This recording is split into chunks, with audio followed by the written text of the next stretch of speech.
வணக்கம். நான் உங்கள் அன்பான சயின்டிபிக் வேதிக் அஸ்ட்ராலஜர் அஸ்ட்ரோ அருண்ஜி பேசுகிறேன். நல்லது நினைப்போம், நல்லதே நடக்கும்.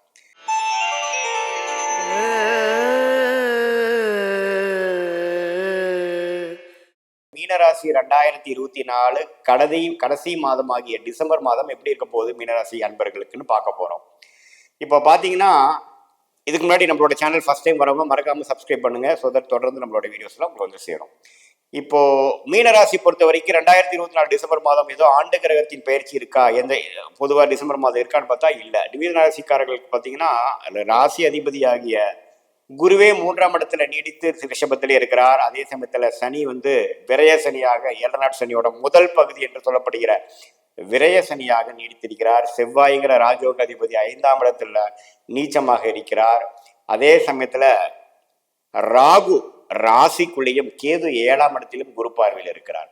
ஸோ இந்த மாதிரி ஒரு அமைப்பு வந்து மீனராசிக்கு எப்படி கொடுக்குதுன்னு பார்க்கும் பொழுது, ராசிக்குள்ள ராகு இருக்கிறது ஒரு இல்லற விஷயங்கள்ல ஒரு நண்பர்கள், பங்குதாரர்கள், குடும்பத்தினர் யார் வாழ்க்கையில் அன்றாட நீங்க மீட் பண்றீங்களோ அவங்க கூட கொஞ்சம் கருத்து வேறுபாடுகள், சில பிரச்சனைகள் இருக்கக்கூடிய அமைப்புகள் தொடர்ந்து உங்கள் மீனராசிக்காரர்களுக்கு கடந்த 6 மாசமாக 1 இயராகவே ராகு வந்து இருக்கிறார். ஸோ அதோடு சேர்த்தினா விரயசனி சேரப்போகிறது. அதே சமயத்தில் இப்போ 2025 மார்ச்சுக்கு மேலே தான் பார்த்தீங்கன்னா ராகு கேது சனி பயிற்சி குரு பயிற்சிலாம் அடுத்தடுத்து வருகிறது. ஸோ அப்படி இருக்கும் பட்சத்தில் இப்போ ஆண்டு கிரகம் என்று மாத கிரகம் என்று சொல்லப்படுகிற செவ்வாயும் பார்த்தீங்கன்னா 5ஆம் இடத்துல நீடித்திருக்கிறது. சூரியன் பார்த்தீங்கன்னா 9ஆம் இடத்துல டிசம்பர் 16ஆம் தேதி வரைக்கும் இருக்கிறார். ஸோ முதல் ஹாஃப்ல ஒரு நட்பு வீட்டில் ஒரு 6ஆம் வீட்டு அதிபதி வந்து 9ல இருந்து சில விஷயங்கள் வந்து பிளான் பண்ணி எக்ஸிக்யூட் பண்ணக்கூடிய அமைப்பு கொடுத்தாலும் 10ஆம் இடத்திற்கு டிசம்பர் 16ஆம் தேதி மாறுறது பார்த்தீங்கன்னா சில முயற்சிகள் வந்து திருவினையாக்கக்கூடிய அமைப்பு. நீங்கள் இது வரைக்கும் பிளான் பண்ணது வந்து எக்ஸிக்யூட் பண்ணக்கூடிய அமைப்பு, தொழில் முயற்சி, வேலை முயற்சி, உத்வேக முயற்சி, இது எல்லாத்துலேயுமே ஒரு நல்ல வளரை கொடுக்கக்கூடிய செகண்ட் ஆஃப் நிறைந்த ஒரு காலகட்டமாக டிசம்பர் செகண்ட் ஆஃப் வந்து மீனராசிக்காரர்களுக்கு இருக்குதுங்கிறது நீங்கள் தெரிஞ்சுக்கணும். சூரியன் எப்பவுமே பார்த்தீங்கன்னா ராசிக்கு 10ஆம் இடம் வர்றது ஒரு பலம். என்னன்னா இந்த சமுதாயத்தில் இந்த உலகத்தில் நீங்கள் என்ன செய்யணும்னு நினைக்கிறத வந்து கொஞ்சம் நிலைநிறுத்த முடியக்கூடிய அமைப்புகள், அதுக்கு வேணுங்கிற பிராப்தங்கள் கொடுக்கக்கூடிய அமைப்புகள் இருக்கு. நீங்கள் கரெக்டாக இதை யூஸ் பண்ணிக்கணும். அதே சமயத்தில் சுக்கிர பகவான் பார்த்தீங்கன்னா டிசம்பர் 3ஆம் தேதி 10ஆம் இடத்துக்கு சேர்றதும் முன்னமே வந்து 10ஆம் வீட்டுக்கு வலு சேர்க்கக்கூடிய அமைப்பாகவும் சில முயற்சிகள் வந்து திருவினையாக்கக்கூடிய அமைப்புகளாகவும் தான் இருக்குது. புதன் நீடித்து 9ஆம் வீட்டிலேயே குரு பார்வை இருக்கிறதும் பார்த்தீங்கன்னா நண்பர்கள், பங்குதாரர்கள், இல்லத்தரசிகளுக்கு வந்து ஆணா இருந்தா பெண், பெண்ணா இருந்தா ஆணுங்கிற மாதிரி குடும்ப அமைப்புகளை வந்து ஓரளவுக்கு நம்ம டாலரேட் பண்ணி கொண்டு போய்க்கலாம். என்னதான் ராகு கேது பிரச்சனைகள் இருந்தாலும் ஓரளவுக்கு கண்ட்ரோல் பண்ணி சமாளிக்கக்கூடிய அமைப்பு வந்து கொடுக்கக்கூடிய அமைப்பு தான் இந்த குரு பார்வை வந்து புதன் மேலே விழுகிறது. மாணவ செல்வங்களுக்கு பார்த்தீங்கன்னா ஓரளவுக்கு நல்லா படிக்கக்கூடிய அமைப்பு. இதுவரை கொஞ்சம் டல்லாக இருக்கிறவங்க பார்த்தீங்கன்னா கடந்த 1 மாசமா, அது குறிப்பாக டிசம்பர் மாசத்துலேருந்தே கொஞ்சம் நல்லா கிளாரிட்டி வரக்கூடியது. மேற்கொண்டு ஃபியூச்சரில் என்ன மாதிரி ஹையர் ஸ்டடீஸ் பண்ணணும், எது மாதிரி போகணும், படிக்கக்கூடிய விஷயத்தில் சில கிளாரிட்டி இல்லாமல் இருக்கக்கூடிய விஷயத்தில் சில கிளாரிட்டி பெறுவது, ஐடி, சாஃப்ட்வேர், அக்கௌண்ட்ஸ், கிரியேட்டிவான விஷயத்தில், டெலிகம்யூனிகேஷன், கிரியேட்டிவ், சோஷியல் மீடியா, அது மாதிரி விஷயத்தில் இருக்கிறவங்களுக்கு நல்ல மேன்மையும் நல்ல ஒரு புரிதலும் பெறக்கூடிய ஒரு அருமையான ஒரு மாதமாக 2024 கடைசி மாதமாகிய டிசம்பர் மாதம் வந்து மீனராசிக்காரர்களுக்கு இருக்குன்னு தெரிஞ்சுக்கணும். என்னதான் ராசிக்குள்ள ராகு இருந்தாலும் 7ஆம் இடத்தில் கேது இருந்தாலும் சில கருத்து வேறுபாடுகள், சில பிரச்சனைகள், மனசுல சில கலக்கங்கள்லாம் இருக்கக்கூடிய அமைப்புகள் இருந்தாலும் நமக்கு 10ஆம் இடத்துல சில பலம் பெறுவதனால சில காரியங்களை நீங்கள் செய்து கொள்ளலாம். சில இறங்கி இந்த காலத்தை நீங்கள் யூஸ் பண்ணிக்கிட்டீங்கன்னா ஓரளவுக்கு சில விஷயங்கள் செய்து முடிக்கலாம். அதுவே அடுத்த வருஷம் வரக்கூடிய ஜென்மசனி காலகட்டத்துக்கு சில இது சமாளிக்கக்கூடிய அமைப்புக்கு இது உதவக்கூடிய அமைப்பாக இருக்குதுங்கிறத நீங்கள் கன்சிடர் பண்ணிக்கணும்.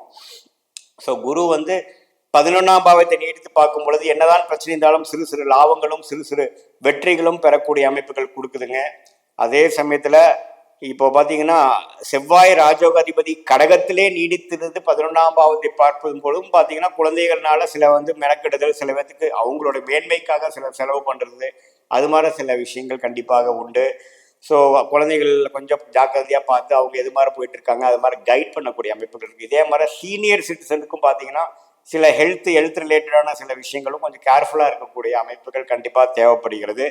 விரயசனி போயிட்டு இருக்கிறது பார்த்தீங்கன்னா செலவுக்கு பிரச்சனையே இல்லை. நீ கைக்கு பணம் வருதோ இல்லையோ செலவு வந்து வெயிட் பண்ணிகிட்டே இருக்கக்கூடிய அமைப்புகள் வந்து தொழிலதிபர்களுக்கு, ஓரளவுக்கு அடல்ட் 30 வயசுக்கு மேலே இருக்கக்கூடிய குடும்பத்தினர்களுக்கு எல்லாத்துக்குமே பார்த்தீங்கன்னா இந்த விரேசதி வந்ததுலேருந்தே ஒரு வருஷமாக பார்த்தீங்கன்னா மீனராசிக்காரர்களுக்கு எதுக்கெடுத்தாலும் செலவு செலவு செலவு, மருத்துவ செலவு, அந்த செலவுன்னு இருக்கும். ஸோ என்னதான் வருமானம் வந்தாலும் செலவுகள் அதிகமாக இருக்கிறதுனால உங்களுக்கு அந்த கை கடிதலும் கொஞ்சம் ஒரு மாதிரி கேஷ் ஃப்ளோ ப்ராப்ளமும் ஓரளவுக்கு இருக்கக்கூடிய அமைப்பு தான் இருக்குது. இது வந்து ஒரு தற்காலிகமான விஷயம் தான். இது ஓரளவுக்கு 1 வருஷம் 2 வருஷம் மீனராசி ஜென்மசனி முடிஞ்சதுக்கப்புறம் நம்ம ஓரளவுக்கு மேலே வந்துடலாம். ஒரு கேஷ் ஃப்ளோவில் வந்து ஒரு பாசிட்டிவாக வந்துருவோங்கிறது நீங்கள் உணரணும். ஃப்ரஸ்ட்ரேட் ஆகி நம்ம இரிட்டேட் ஆனோம்னா கண்டிப்பாக வந்து மேனேஜ் பண்ணக்கூடிய விஷயத்தில் நம்ம டிஃபிகல்ட்டாக போயிடும். லக்னத்தில் ராகு இருக்கும் பொழுது கொஞ்சம் விசித்திரமான ஒரு எண்ணங்கள் கொடுத்து சில எதிர்மறையான எண்ணங்கள் கொடுக்கக்கூடிய அமைப்பு இருக்குது. அதெல்லாம் நீங்கள் கொஞ்சம் கண்ட்ரோலில் வச்சாதான் நீங்கள் அடுத்து போகக்கூடிய காலகட்டத்தில் நீங்கள் வந்து நீங்கள் நினைக்கிறத சாதிச்சு வேகமாக செல்வது முக்கியம் இல்லாமல் விவேகமாக செல்வது தான் காலத்தின் கட்டாயமாக இருக்குதுங்கிறது மீனராசிக்காரர்கள் கண்டிப்பாக தெரிஞ்சுக்கணும். அதில் நீங்கள் டிசம்பர் மாதம் நடக்கக்கூடிய செயல் மூலமாகவே நீங்கள் அது தெரிஞ்சு எப்படி ஒரு விஷயத்தை நீங்கள் செஞ்சு முடிக்கிறப்பவே எதில் மூலமாக நம்ம செய்ய முடியுது, எப்படி இருந்தால் காரியம் சாதிக்க முடியுது, இப்போ இருக்கக்கூடிய ஒரு 7 நாள் சனிங்கிற மாதிரி இக்கட்டான சுச்சுவேஷன்ல எப்படி நம்ம வந்து மீண்டு வருவதுங்கிற பாடத்தை புகட்டக்கூடிய ஒரு அருமையான மாதமாக டிசம்பர் மாதம் இருக்குதுங்கிறது சொன்னால் அது மிகையாகாது. அப்படி இருக்கும் பொழுது நீங்கள் வந்து எது மாதிரி கொஞ்சம் போகணும். எல்லாமே அந்த புதன் குருவின் பார்வை இருக்கிறதுனால கொஞ்சம் ஓஸ்ட்டு விவேகமாக செயல்படக்கூடிய அமைப்புகள் எப்பவுமே கை கொடுக்குங்கிறது தெரிஞ்சுக்கணும். இது வந்து ஒரு பொதுவான பலனே தெரிய உங்களுடைய ஜென்ம ஜாதகத்தில் எப்படி கிரகங்கள் இருக்கிறது, எந்தெந்த நட்சத்திரம் இருக்குது, என்ன தசாபுக்திகள் போய் கொண்டிருக்கிறது, அந்த தசநாதனும் புக்திநாதனும் எப்படி இருக்கிறாங்க, அது கோச்சாரத்தில் வந்து எது மாதிரி அமைப்பு இருக்குங்கிறது எல்லாம் மிக்ஸ் பண்ணி சேர்த்து பார்க்கும் பொழுது ஒரு துல்லியமான ஒரு long term, short term, present situation analyse பண்ணி அடுத்து எது மாதிரி கொண்டு போகிறோம், எது மாதிரி முடிவுகள் நம்ம எடுக்கலாங்கிறது துல்லியமாக ஜாதக பலன் நாங்கள் பார்க்கலாங்கிறது நீங்கள் தெரிஞ்சுக்கலாம். இது ஒரு பொதுவான பலன்கிறது நீங்கள் தெரிஞ்சுக்கணும். மீண்டும் மற்றொரு காணொலியில் சந்திப்போம். நன்றி, வணக்கம்.